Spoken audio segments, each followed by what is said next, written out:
Greetings, or what is up, and a very warm welcome to the channel. The sun is hiding, because in England it's just really bad weather most of the time, and the Magpie is casting. Coming to you guys right now with a live 1 vs 1 game fresh from the ladder, featuring spawning in the east. It is going to be the spicy forces of CaptainSPrice, who's playing as the OKW pieces, by the way.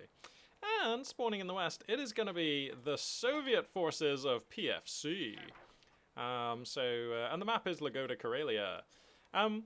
These two players, PFC doesn't ring a bell. Pretty sure I've never cast him. CaptainSPrice, obviously, most of you will know, one of the more storied characters in the Company of Heroes 2 scene, known for his pretty out there builds. He usually has a particular style or tactic in mind before he comes into a game, and tries to control the game into a certain direction where his experience and skills are more useful and more relevant, and he's just able to navigate the game from this oddball scenario and this oddball build or whatever it is that he does.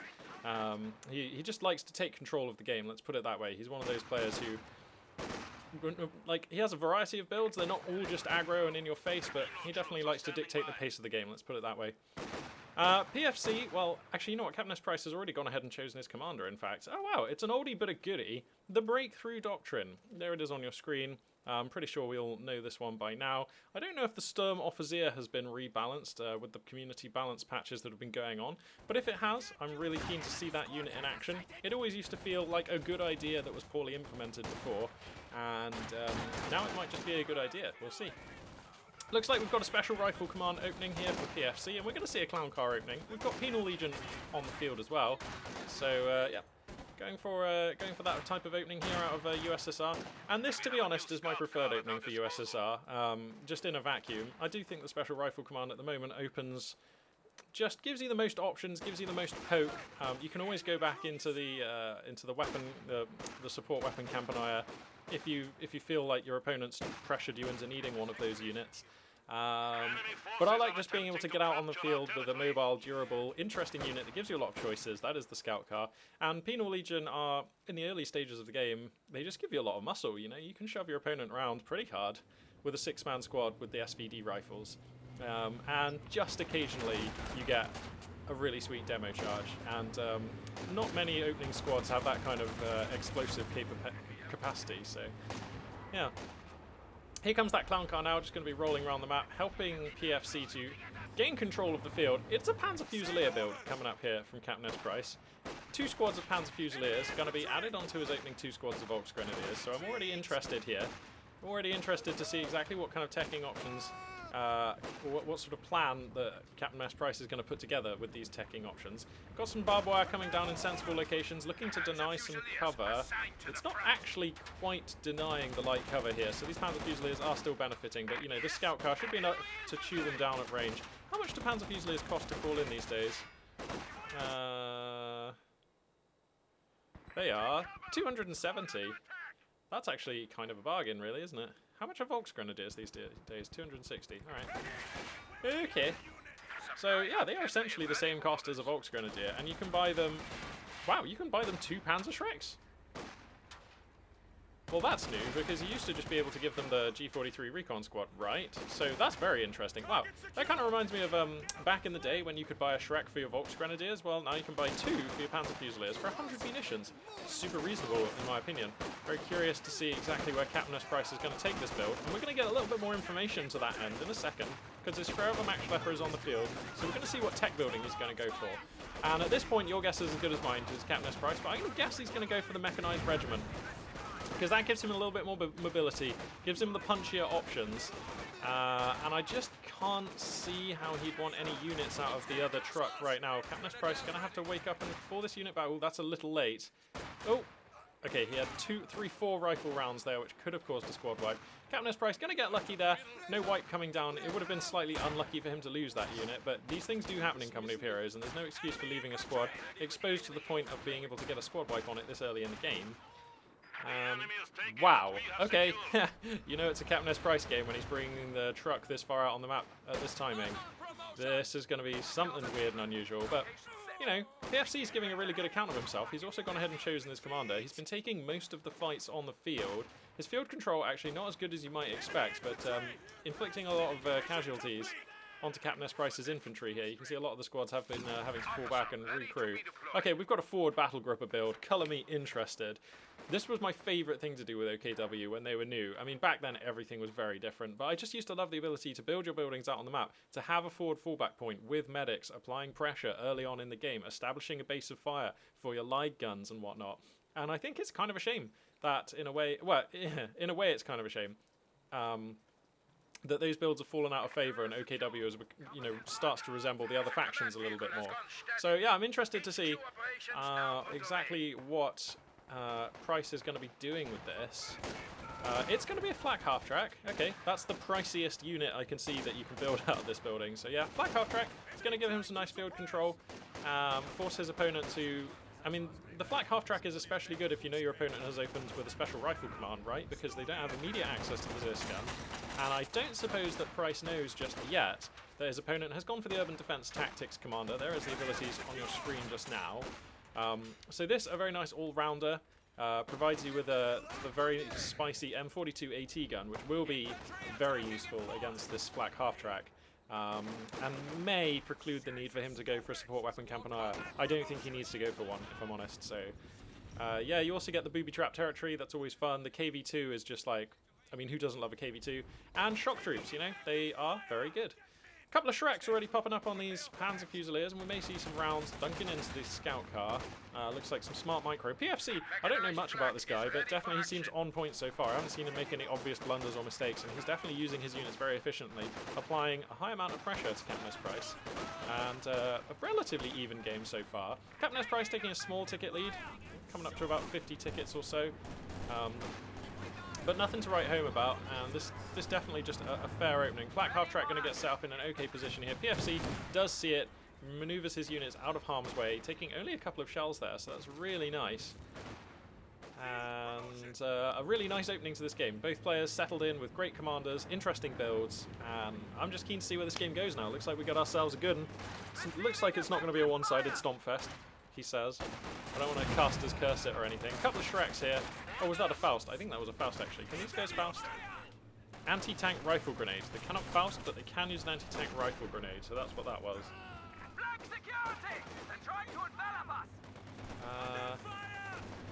Okay, so Price right now pushing hard. Man, he's pushing really hard. Does he want to try and get the kill on this scout car? He really does, doesn't he? He's going to focus it down. Oh, here comes the anti-tank rifle grenade. Dong! Oh, sorry, that was a Faust. Those are Volks Grenadiers, my bad.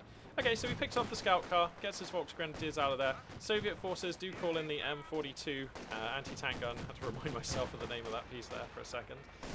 And pushing in the north right now is PFC. No Axis forces up there, so he's probably going to be able to grab munitions and the VP. That's going to be massively relevant. Flak half track, though, finds itself between the shock troops and their fallback point, so a dangerous moment here. But the M42 AT gun in a nice position, taking some attack rounds through this hedge, will force the flak track out of this area. He even gets to kill 3 shock troops there, so staying for some damage there. Nicely done by Price. I wonder if he's going to buy the other Shreks when he has another 100 munitions. He'll probably wait until there's like some kind of armor on the field, that's what I think. Let's quickly check the tech here for the Soviet player. Okay, no sign of any additional tech choices right now for the Soviet player. Who is stacking enough fuel where if he wanted to take something out of the mechanized Campanile, sorry, the Tank of E Battalion command, he could. Like, he could have a T-70 by now if he wanted one. He's just declined. So, that's interesting too. Soviet player setting up shop here with the lion's share of map control. There's forward fallback point. Medics are researched. Forward fallback point itself is not. That is an expensive research at 300 manpower actually, so you can't blame CaptainSPrice for not going for that. We do have a metal detector on these Storm Pioneers, that's always good. Got another metal detector. Okay, so we do have a Tank V Battalion command. We'll see if he's actually going to take a choice out of that building or not. He doesn't really need to at this point. Like, there's no unit necessitating that he has to pick a unit out of the Tank V Battalion command. Shock troops get a really nice position here. They're going to chew their way through these Volks Grenadiers. Price on top of it though, going to save those boys, get them out of there. The M42 does manage to find this flak half track again. That's kind of frustrating. for Price. Volk's Grenadiers going to come in and force that one back. The shock troops relentlessly harrying these Volks. There is a squabble in south. What's going on down here? Panzer Fusiliers being displaced by Penals. No match there for the Soviet infantry because they're lugging around 2 anti-tank weapons with them. STG starting to appear now, and he's probably going to get the wipe on this AT gun. Is he? That is so close. Yeah, he does get the wipe on the AT gun, which is really nice.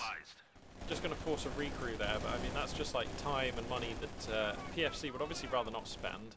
So that's pretty good. This flak half-track, 4 kills, 2/3 of a bar of veterancy on it. That is really testament to how skillfully PFC has countered this unit and limited its opportunities to score damage and be efficient on the field. T-70 is going to be the choice. Quite a late T-70 here. Whoops. Quite a late T-70 here, but it should still be fine. There are 2 Shreks on the field, which is okay. But I imagine we'll see either a Kettenwerfer or the other pair of Shreks come down. Actually, you know what? He spent his munitions on smoke just now for the half-track, so probably going to be a Kettenwerfer once he detects that this is a T-70 coming his way. This is ballsy stuff here, staying out with this half-track on such low HP. The anti-tank gun is in the hood and hunting for it, but it's not going to be able to connect, I think. Oh, these shock troops overstaying their welcome a little bit. Have they got anything that can hurt this? They don't get anti-vehicle grenades, do they? If you research them? They don't, right? Tell me shock troops don't get anti-vehicle grenades. I'm pretty sure on that one.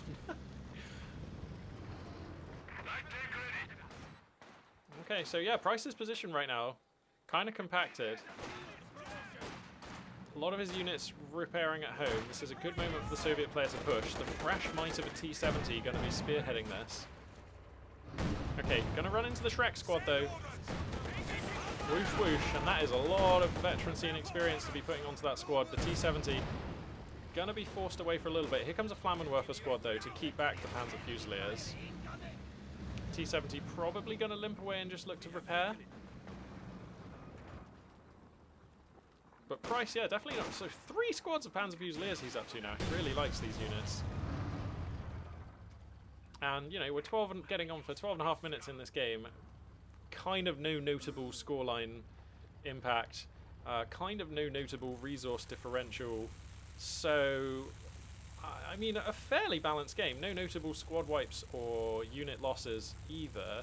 Second Vermac Schlepper is out on the field, and I imagine we're going to see the Schwerpanzer HQ deployed in a forward position here. So Price making full use of the options provided to OKW players for their building positioning. Wow, he's getting super ballsy. If he gets caught by an AT gun out here, it's just like really bad news. And there's a T-70 sharking around. Has been repaired, it's looking for opportunities.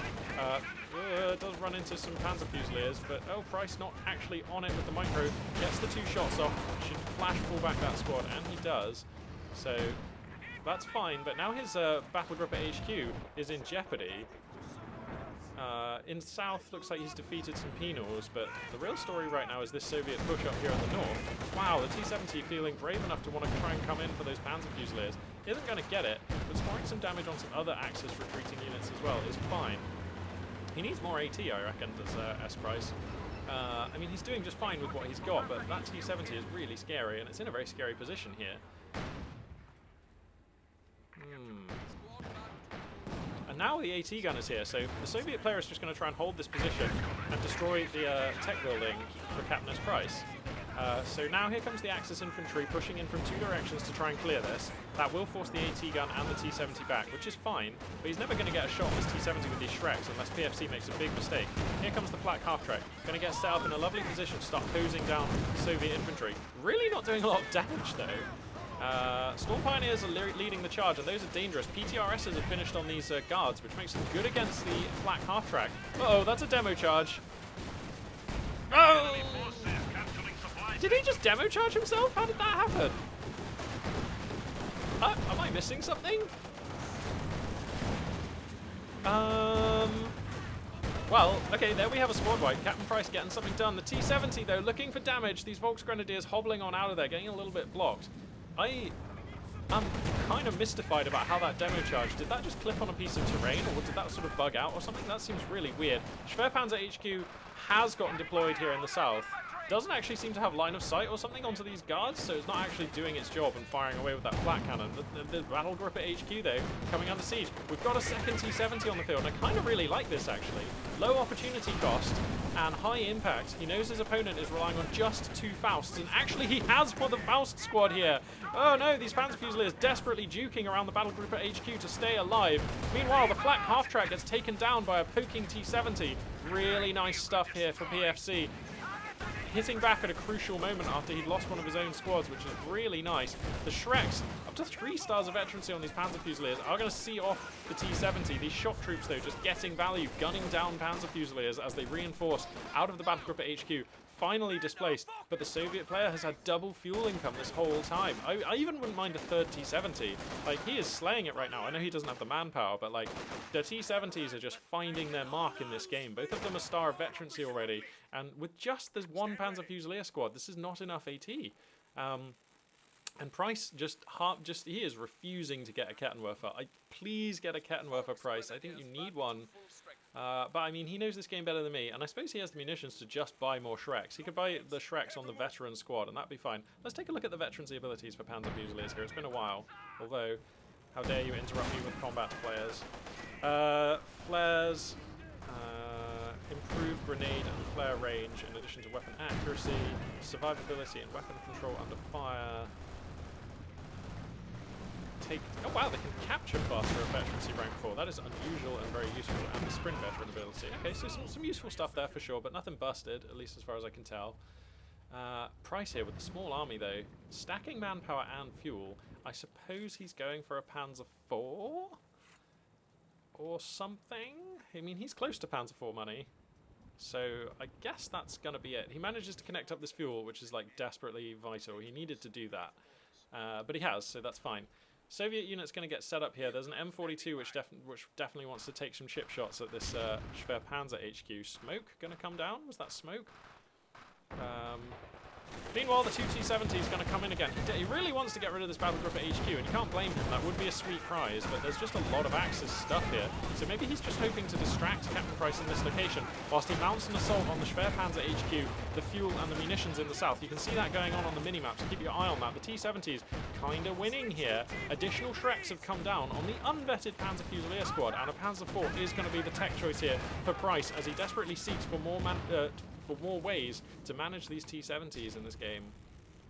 But the Soviet attack in the south kind of going uncontested. Why is this Schwer Panzer HQ not shooting? Does it just not have the line of sight? Is it just like kind of glitched out on these tree stumps or something? Okay, now he starts shooting. This is so weird. Okay. So he holds on to the battle group at HQ, heals everyone, could probably get these Storm Pioneers to repair that building whilst they're healing. That would be really nice. That is a Panzer IV ready for action, as you hear. And so, okay, a reasonably substantial ticket lead for PFC right now is the main factor separating these two players. Their armies of approximately equal power in my estimation. Now that the Panzer IV is here, this returns to a sort of semblance of parity. I think there was a good window of time there with the 2 T-70s, where the Soviet player basically had the momentum, had the advantage. But this Panzer IV ought to address that, as long as it doesn't get caught out on some mines and picked down by AT guns or something like that. But I can't see that happening. No MG42 pintle mount upgrade coming down the Price. I suppose he doesn't have the munitions just yet. And he actually gets his Panzer IV on top of the AT gun. This is troublesome to the Soviet player. Where's the other AT gun? Actually, it's just now being called in. So this is a response to the forward Panzer IV threatening his AT gun. He's going to summon another, and that's fine. It's going to be able to be in range here momentarily. The T-70 going to try for some damage as well. AT gun gets set up. There's not a lot of support here. Bear in mind, of course, one thing that you forego by going for Rifle Command into Penal Legion into Shock Troops is that there are no conscripts, actually. So a lack of AT grenades means that this Panzer IV can go deep into Soviet territory without the risk of being snared, or without so much risk of being snared. Obviously, you still have to look out for mines, and there are other ways to have your engine broken, but yeah, this Panzer IV has some freedom right now. Where is it? Okay, so it's being repaired by the Storm Pioneers, who did actually as well repair most of the damage on the battle group at HQ, so nice stuff there. What is he researching? He's going for the forward fallback point at this timing? Okay, fine. Interesting. Very interesting, in fact.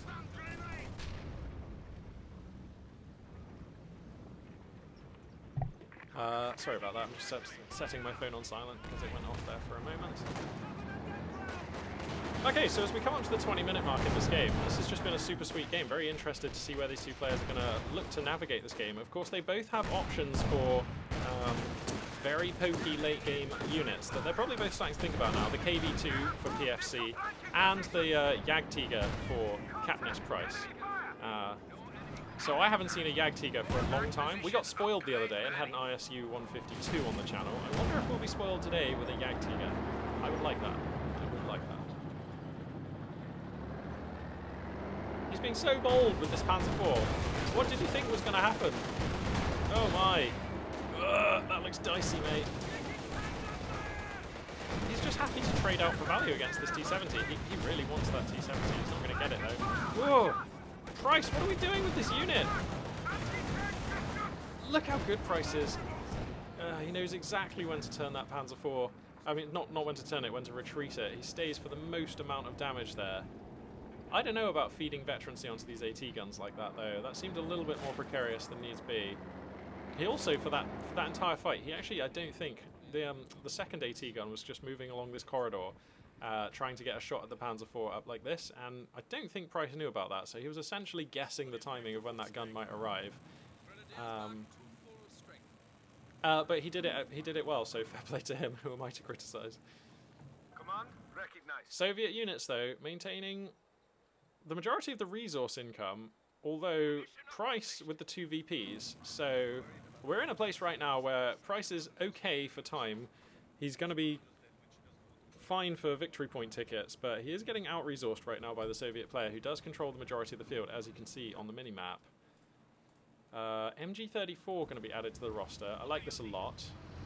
This is going to make defending this hard point here much easier. Forward fallback point has been activated. So Price, this build reminds me of the kind of things that I used to favour with OKW. I always used to favour opening battle group at HQ and entrenching myself with a nice forward HQ position where I could fall back, reinforce my units, heal them, and defend at a sort of base of fire. And that's what Price is doing here. So it's really nice to see that this kind of stuff potentially viable at the higher end of play. Well, I mean, definitely viable, but I mean, like, potentially even good at the high end of play. So anyway, he's going to come into this line here. Both AT guns nicely spaced here for the Soviet player. The front armor of a Panzer IV pretty good at these kinds of ranges against these AT guns, but he is just feeding veterancy. He's not really getting a lot done with that Panzer IV in terms of damage output. Looks like 2 squads of Panzer Fusiliers were flanking round here to try and get some hits into the flank of the T-70s, but they get discovered by shock troops and flushed. But this is the thing, when your forward fallback point is this close, the opportunity cost for going for pokes like this is so low, because you're not sacrificing so much time. You're sacrificing like 25% of the time, because your units don't have to run all the way back here and then walk all the way back. They're only coming back to here. Oh, but this is the risk though. Your opponent can jump in with fast-moving units like these T-70s and try for squad wipes on this position. He's gonna be fine here. How much do Fusiliers cost to reinforce? 25, not too onerous, so he can just kind of feed Panzer Fusiliers out of the battle group at HQ into the meat grinder of these Soviet units for now. And now looks like Price wants to try and... Okay, that's a demo charge on this building. Price trying to come and clear these units from mid. He just doesn't want these AT guns here. You know what? I would love for him to get a light gun. Look how close the Soviet position has been this entire game. Like, the Soviet player has always been hovering here or here, basically trying to get rid of this battle group at HQ and dominating the map from those 2 positions. And a light field gun just means that your opponent can't sit here. Like, they have to do something. Oh look, we've got booby trap point coming down as well for the Soviet player. So nice stuff there for PFC.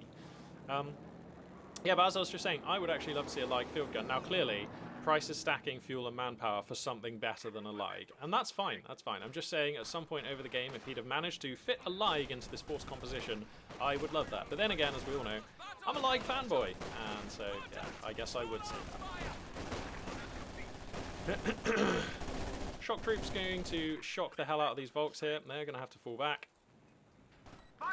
But that's kind of okay. Every time you see, like, it just makes every time you press fall back, like, one of the key balancing factors of Company of Heroes 2 as an RTS is a point that's going to have to wait for now, because Price is making an assault on this Soviet position, coming in with a good lineup of infantry, coming in at interesting angles as well, forcing the AT guns to come back. The Panzer IV, screened by these line of sight blockers, is able to chip in damage. It's going to find a window here where he can come in against these T-70s as well. That's a lot of Shreks! Oh my goodness! Wow, okay, that T-70 just gets Shrek roasted. Panzer Fusiliers with 2 Shreks on each squad with a growing amounts of veterancy on those units. Turns out, pretty good. Whoa, come on, Mouse. They're going to turn and fight here, but MG34 is going to save their bacon. The Axis MG opening up nicely, and look at the positioning on this Panzer IV, just mowing down these Allied infantry units in their flank and being screened because the AT guns can't reach through these stacks of wood. Crazy. But as I was saying before that fight began, one of the key balancing elements of Company of Heroes 2 that the entire game is built around is obviously the fallback mechanic for your units. If you fall back a unit, you don't get to use it, usually for a little while, because it falls back to your base and then you have to pay money to reinforce it and then it has to walk back. If you remove a large amount of the time penalty for falling back your units, that's a KV2, boys. If you remove a large amount of the time penalty for falling back your units, then it's just a way more efficient and attractive option, and every time you fall back your units, as long as you're not doing it like too much, then you're kind of just incrementing efficiency against your opponent, because every time they have to fall back their units, obviously they're off the line for a lot longer. Curiously enough though, PFC playing with one of the 2, I think, Soviet commanders who could also have a forward fallback point, so I think on this map there are no real appealing options for that to be used, so we'll see. But here comes the KV2, and that's problems. That is problems for this for this Axis position. There are no live field guns or anything that can reach out and touch this position, and the KV2 can. I mean, look at the stupid gun on this thing. Look at that thing. Look at that thing. Oh my goodness, crazy-looking tank. Can you imagine seeing one of those in real life? It looks like something out of a cartoon. But anyway. Yeah, so this KV2 could potentially just anchor itself in siege position somewhere here and just hurl shells into the battle group HQ, and that is bad times for our Axis player, CaptainSPrice. That will not be fun at all. So, CaptainSPrice, 220 fuel. He's up to nearly 800 manpower, so it's clear to me that he's going for the Jagdtiger. He has the manpower. In about 2 minutes or so at current rates, he shall have the fuel, a little under that. So, we're going to see a Jagdtiger versus KV2 late game here, all things, assuming the KV2 doesn't break Price in the meantime, but I don't think it will.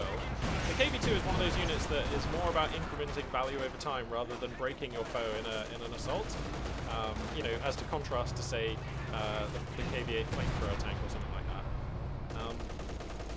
So, yeah, it's KV2, he's going to try here, but I don't think he'll be able to dislodge this position before the Jagdtiger is out. Wow, actually, Price is going to spend some fuel on a Schwer Panzer. I'm not sure I understand why he's doing this. I don't understand the reason for this decision, to be honest. In the south of the map, the remaining T-70 is being active and useful against Panzer Fusiliers, flushing them away. Crucially, the Soviet player has re-grabbed this middle VP. That is what he needs right now. He finds himself at 392 over 318, so PFC definitely keen to widen his score advantage and force Price to have to take some worse fights as this game moves on. Oh, cunning, we've got some demo charges here in interesting positions in case Price ever makes it that far forward. So the T-70 gets taken down by a hunting, or a Jagding Panzer IV. So that's a nice pickup there for Price. And the Soviet line kind of repositioning to try and find that Panzer IV, but it's just not worth your time. He ain't ever going to do it. And this may actually open up a window where Price can get some units in to grab the middle VP. Nice stuff there for Price. Okay, so what is his plan with this other Schwerwehrmacht Schlepper, right? I mean, because I was sure that he was saving up for the Jagdtiger, sorry, but he's happy to delay the Jagdtiger to get a Schwerwehrmacht Schlepper. I mean, this seems risky. Alright, Volksgrenadiers here bravely going to be trying to hold the line against a lot of Soviet stuff. Crucially, they get the decap, but they're not going to be able to grab that point. MG34 still in a very annoying position, gets his first star of veterancy, so nice stuff there for Price. Panzer IV as well, actually going to push in south again, looking for more opportunities. This is a really idiosyncratic use of a Panzer IV, and also one of the only times I don't hate seeing an unsupported tank ranging through fog of war by itself. Because he knows he's up against a conscriptless army. Katusha going to be the choice. Love the Tusha, that's going to be nasty. I mean, Price has built his entire strategy around holding this position, and if you get to shower an enemy position that's saturated with targets with a Katusha, I mean, that has to look good, doesn't it? So PFC on point with his unit choices. Love the Katusha. It synergizes well with the KV2, and yeah, This is going to be a tough game for Price moving forwards now. The Katusha is going to make this very difficult. PFC as well manages to re-grab mid, so the pressure is once again on Price to get something done. He has a unit of Volksgrenadiers trying to heroically do some stuff up in north, but they're probably going to get tagged by Soviet units. Also, we're starting to see mines appear around the place to deal with this marauding Panzer IV as a way of countering the way it's been sort of a free-running flanking unit. That's the way Price is preferring to use this, and it has been doing well. But if it hits some mines, that could be bad times. That's a grenade, comes down onto these penal legion, but it wasn't spotted in time, so they're going to have to fall back. Supply sector under attack. Okay, so he's built a mechanized regiment HQ back here, again delaying his Jagdtiger. This is either very brave or very stupid from Price, or I don't fully understand what's going on. Usually when I'm left with a set of options that includes the possibility that I don't fully understand what's going on, it's usually that one, so we'll see.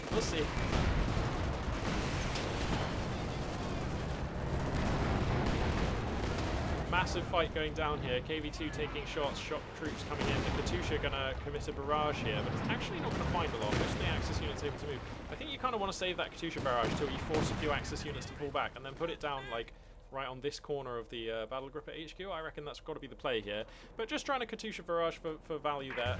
We'll find 2 kills and a modicum of veterancy, so not a wasted barrage, but definitely could have been better. I think if you wait to reveal it until after the Axis forces have to fall back after a particularly taxing engagement, you can get the maximum shock value out of that first barrage. I think I like that, rather than just kind of going for a gas barrage for value in the meantime. I mean, yeah, sure, it's great being efficient with your cooldowns. Here's a Jagdtiger, but that's a King Tiger. Right, okay. But yeah, I think I prefer that rather than just trying to be efficient with your cooldowns on the Katusha. Okay, so King Tiger is the choice. You know what? I don't think this is a very good map for the Jagdtiger, now that I look at it. Look how many line of sight blockers there are around this crucial area. The King Tiger is much more scary against a wider variety of targets also. And, you know, the King Tiger handily beats the KV2 in any sort of armoured battle, so I think I actually really like the choice. And it's not often we get to see a King Tiger on the field either, so thank you very much, Price, for spicing up the channel with the lesser spotted King Tiger. The little M42 getting penetrating hits through the front of this King Tiger there for like pixels of damage, but you know, it's all good. And that's going to force back the King, right? No, he's just going to stay and trade damage on this KV2. He really wants damage on the KV2. He's going to now focus the AT gun. He has to get the King Tiger out of there, right? Just taking a little bit too much damage on that unit. But look how luxurious he can be when you don't have to worry about conscripts with hoorah and AT grenades. The King Tiger can just stay as long as he wants and safely disengage. So that's fine. Presumably there are, yep, some Storm Pioneers in situ to repair here, but the Katusha is ready with another barrage. Here it comes. Oh, he finds the Panzer Fusiliers. This is almost more dangerous. Oh, but he doesn't get them. Again, I think you have to wait till you force this fallback and then put the barrage here. That's got to be the plan here.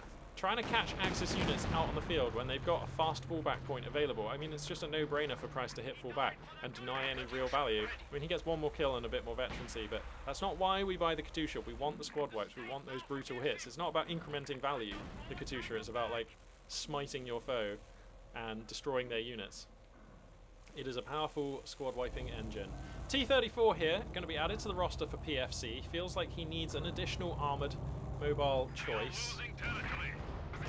What do we think about this T-34 then? Can you have more than one KV-1? No, you cannot. Sorry, KV-2. You cannot. Okay, alright. So, he's going to go for... How much supply cap does a T-34 cost these days? We have a new T-34 standing by. 10. I mean, he's not at unit cap yet. I feel like I prefer the Su-85 or a second Katusha. I think I like both of those choices more than the T-34, unless the plan here is to ram the King Tiger. I'm not sure I like that either, though, as a plan. So I'm a bit confused, or I don't fully understand the reasoning behind this T-34. Let's put it that way.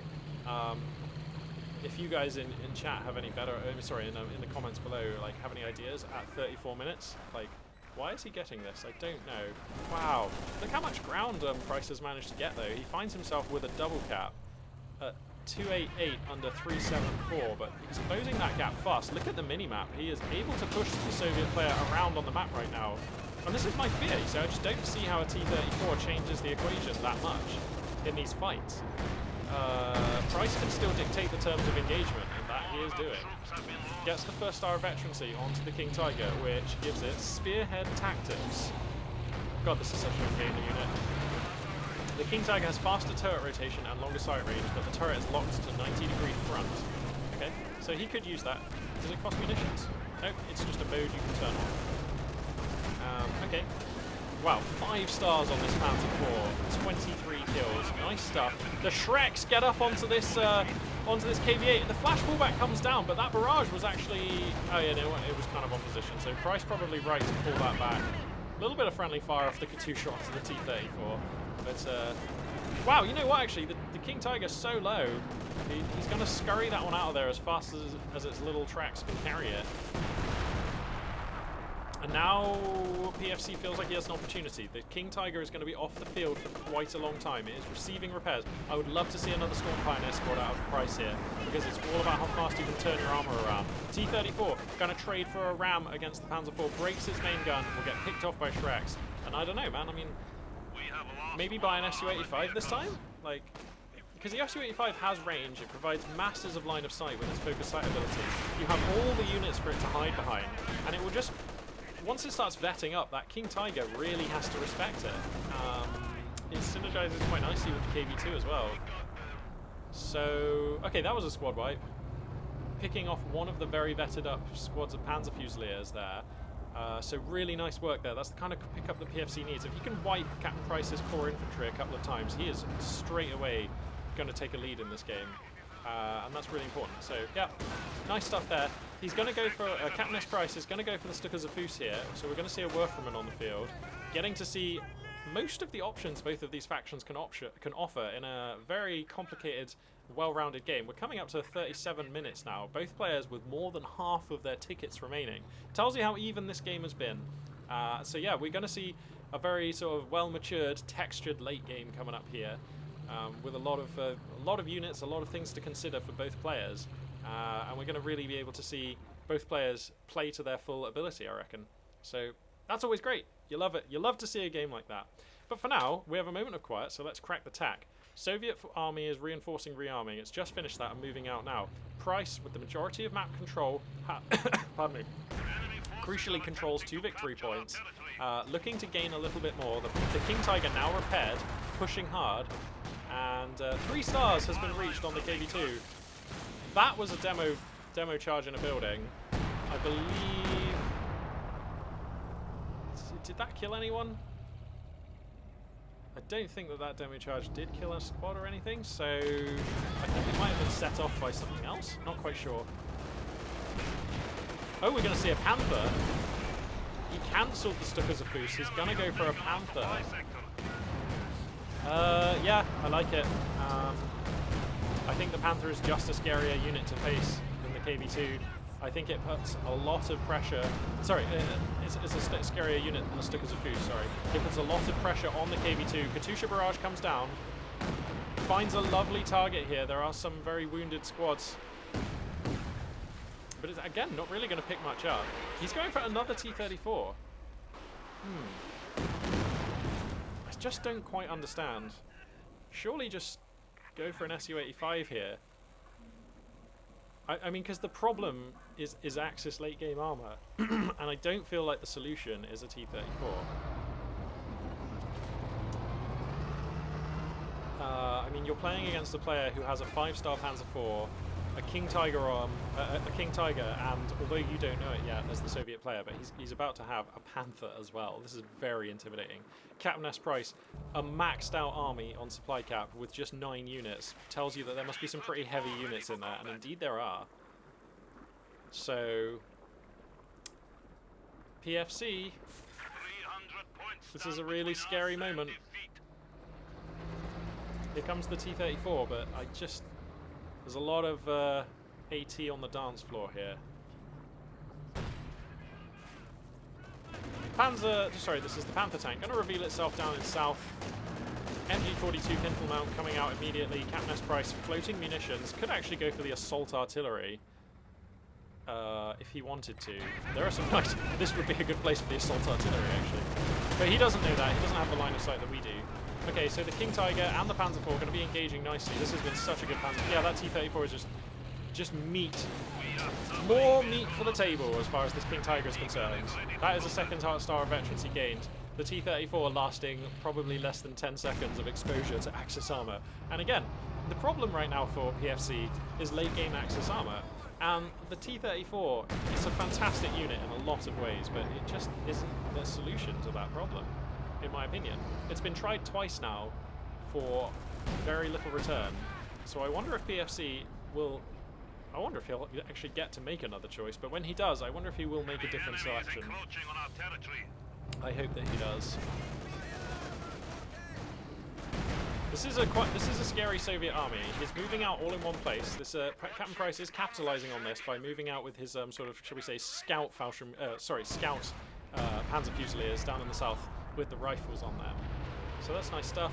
Can they place booby traps? No. Okay, so the Katusha picks up a squad wipe on the Panzer Shrek Fusiliers there. A Puma? I think that's genius. He's going to lose his battle group at HQ though. That's a shame. Okay, I wonder if this is going to be a problem. I don't think it is, but we'll see. Right, a Puma is kind of a masterful choice. Oh my god, he breaks the engine with the Volks and the Faust at a crucial timing! That demolition charge was so close, but he gets away with it. Now the King Tiger and the Panzer IV are angling for shots into this stricken KV-2, but there's a lot of AT resources here. We're up to 3 M42 AT guns. Also the Panther chipping in shots from a strange angle here is also quite a nice thing. Price, very good at microing these tanks. In the entire game, his armor micro has been on point. It's nice to see. Puma going to be added into the roster to replace the Panzer Shrek squad. I wonder if this leaves Price with too few infantry squads. We shall see. The Puma is an awesome unit though. Honestly, I'm not in love with it as a choice though, because your opponent has 3 AT guns, and I feel like this is the real... These are the real things you need to break right now as Price. The Puma's a great unit though. It's fast, it can contribute damage in a lot of situations. It will destroy a KV-2 if you can get round to the sides and rear of a KV-2. It's fine, you can do it. You'd rather have a bit more veterancy on your Puma, but you can definitely do it. Obviously the Puma totally counters the Katusha as well. So, oh no, this is frustrating. Look at these Panzer Fusiliers totally not capping. He is in the circle, sir. How is that not capping? Okay, here comes that Puma. Oh wow, he's actually just going to find the Katusha. Well, this is why he built it. This is why he built it. So this Puma will have paid for itself if he can find the last hit. I know there's a fight going on with the main armoured units, but this is an exciting chase here. Oh my goodness, how does he not get that? I think the machine gun will be able to finish it at this point. Yeah, there we go. Alright, well that's a fair trade. Gets that. If he gets out with the Puma, that's just gravy. But I almost think he wants to lose the Puma just to free up the supply. I mean, that was a one-shot as far as I'm concerned. That'll do!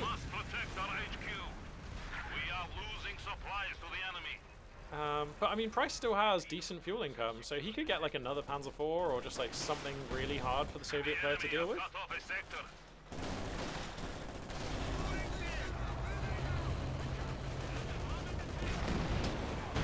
What does the King Tiger get? Acquiring target faster with greater accuracy is the 2-star bonus. Okay. Pretty scary sounding stuff. He's going to go for a Schwerwehrmacht Schlepper, clearly interested in replacing his battle group at HQ. The KV-2 going to grind forwards here. This is risky. Where's the Panther? It's in the hood. It should be supporting. If it was just here or something, it would be casting shots into this fight. Panzer IV also fine. I guess it was probably just being repaired. Here comes the KV-2, going to try and shove away this machine gun to enable the Soviet infantry to grab middle BP. Panther coming in at a great angle. The Panzer IV going for a nice wide flank here. Lovely stuff. Finds some great hits on some exposed Soviet infantry. 5-star Panzer IV, of course, an absolute murdering machine when it comes to just killing pretty much any target. So, going to even find some shots into the KV-2 here, forcing the 3-star Soviet heavy back. And as I pan the camera to the side here, you can see a lot of action going on here. Another T-34. I don't know, this feels like the third mistake.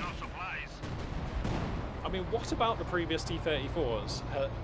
informs PFC that this is the correct choice to make for the third time?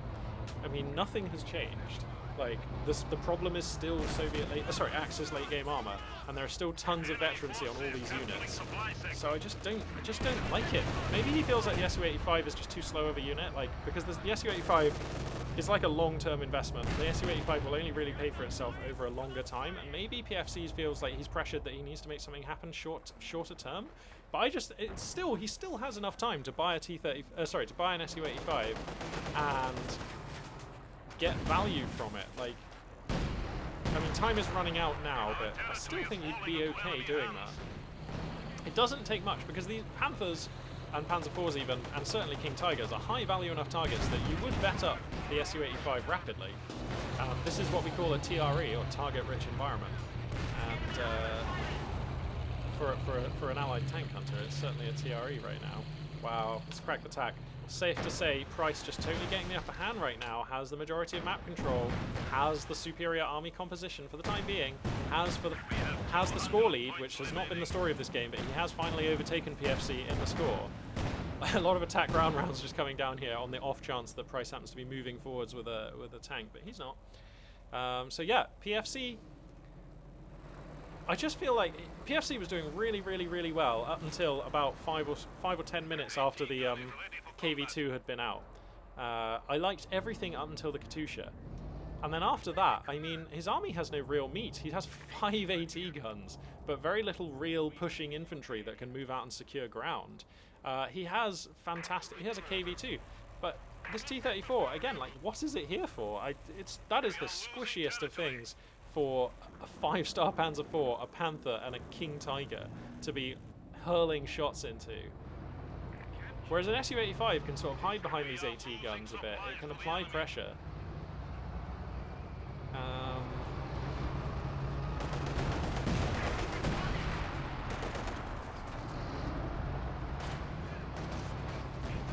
So the battle group at HQ gets replaced. Forward fallback research is coming down on that. CaptainSPrice relatively wealthy right now, so able to buy the forward fallback point without any real concern. Pardon me. He's at unit cap more or less, so he is just stacking manpower. That's fine.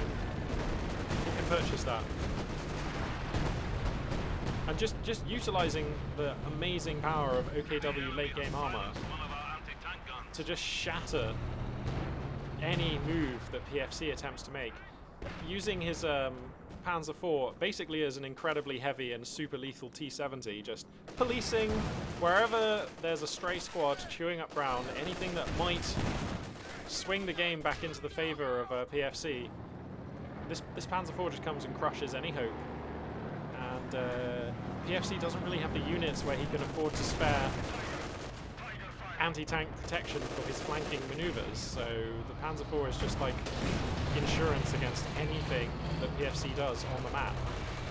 And like all of the rest of PFC's stuff is just a KV2 and enough AT guns so that Price can't jump on top of it. So PFC has gone from having a really well-balanced three-dimensional army with good pushing infantry and indirect fire options to having a relatively tactically brittle army that has to be kept together so that the KV2 doesn't get pounced on, which Price is exploiting, you know, using these line of sight blockers and positioning his tanks in places like this. And this is not going to be enough. This will not do. Wow, getting some sweet attack ground rounds there into the Panther, but this will not do. This is not enough for PFC to take this game back. He needs to do something else. Assault artillery going to come down here and just force the Soviet army to give way for a while and time all that Captain Price needs to play for here. He has the superior position on the map, and he has what is becoming an unassailable unit composition. 3 stars of veterancy, unlocks the combat blitz on a King Tiger. Okay, fair enough. Why not? And PFC in a tough place where he really needs to spend this fuel on units to deal with the Axis armor, but he also desperately needs another T-34 is not what he desperately needs. What he desperately needs is also more infantry squads, I was going to say, which of course you need manpower to purchase. And, I mean, am I missing something, or are these T-34s just actually bad? Somebody correct me if I'm wrong. Help me out here. Is he just trying for something that I'm not seeing? Are these T-34s... I just don't understand why you would keep buying T-34s in this situation. They just don't solve the problem that you need to find a solution for.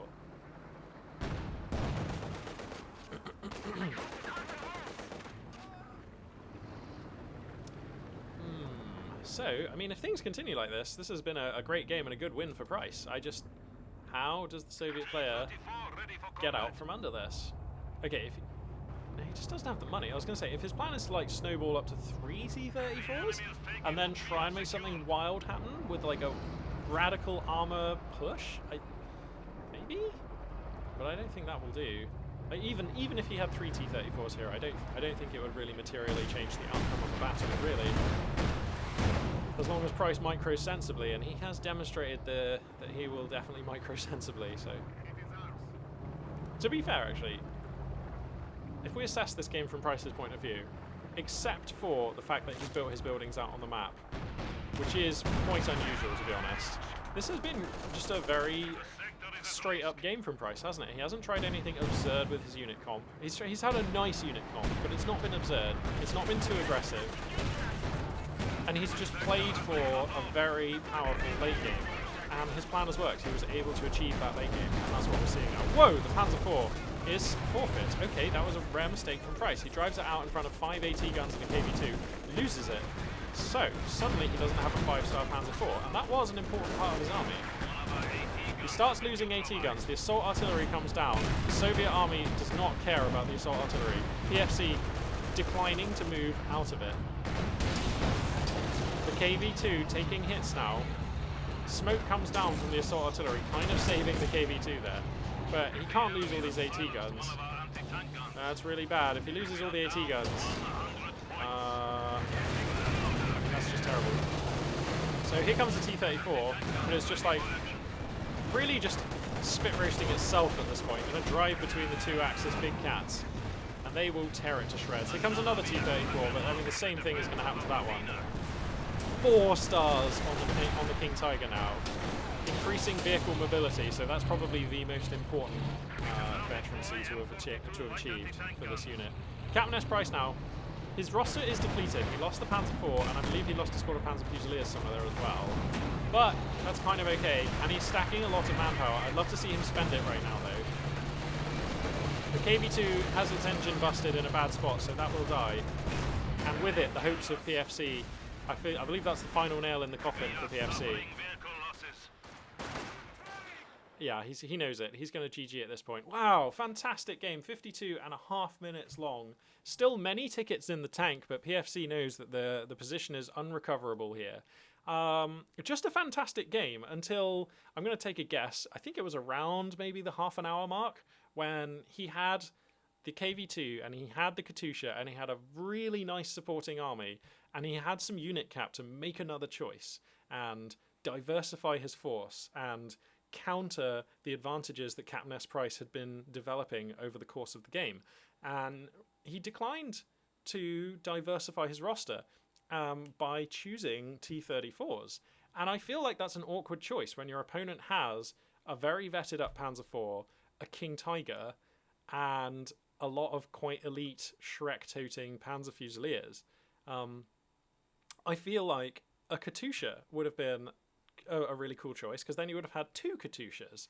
And then the sort of just barraging over time, incrementing value plan for the Katushas becomes quite hard to deal with for the overcommand player, particularly when they've invested in a forward fallback point like this. You don't actually have to assault the forward fallback point. You can just stagger your Katusha barrages so that there is more or less constantly, or like at least every sort of 45-50 seconds, a whirlwind barrage of rockets coming down in this location, which makes it very hard for the Axis player to maintain this position on the map.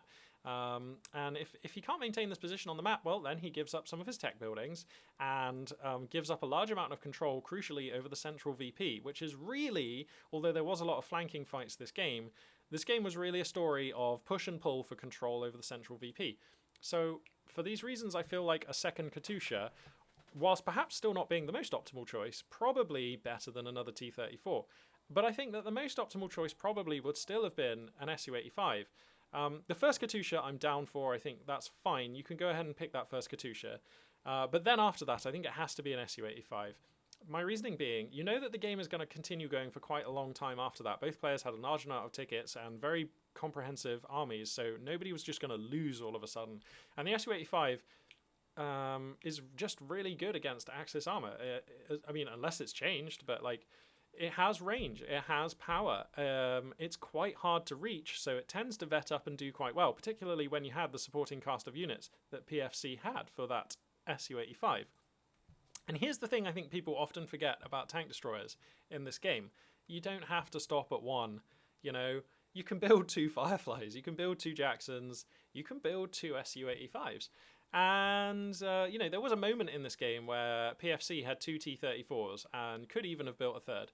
And over the course of the game, I think he built maybe 4 T-34s, was it? If you have 2 Su-85s instead of those T-34s, that's 10 more unit cap, which PFC could have sustained. And 2 Su-85s have the rate of fire to really make the Axis player pay for committing the King Tiger to any engagement, and really make the Axis player have to think very carefully about what he does with his tanks, and also really make the Axis player have to spend a large amount of time repairing those tanks and keeping them out of the field for even relatively minor kind of commitments with those tanks. I think that's much more advantageous. And now you might say, Magpie, what was the main problem for the AT resources of the allied player on this map? Well, it was the fact that Price was abusing these line of sight blockers. And that's true, the Su-85s would have had to deal with that. And no, they're not very good at dealing with that because they don't have a turret. But I still think I prefer it. You can still attack round and try and get hits on Axis tanks hiding here. And the Axis armor still spent a lot of time navigating in this corridor and this corridor and this area of the map, where Su-85s would have been able to dominate just fine. So that's my read on this game. PFC playing a fantastic game, but perhaps, and far be it for me, a lowly caster of low skill, to criticise these amazingly great top-tier players who provide us with such entertainment during these games. Far be it for me to criticise PFC too hard, but I would just say the T-34s seemed a little bit suspect to me. Soviet players out there with who know what they're doing, feel free to correct me on this. I could be wrong. Let me know what you think in the comments. Anyway, what a great game to have hopped in and cast. Thank you very much to our players.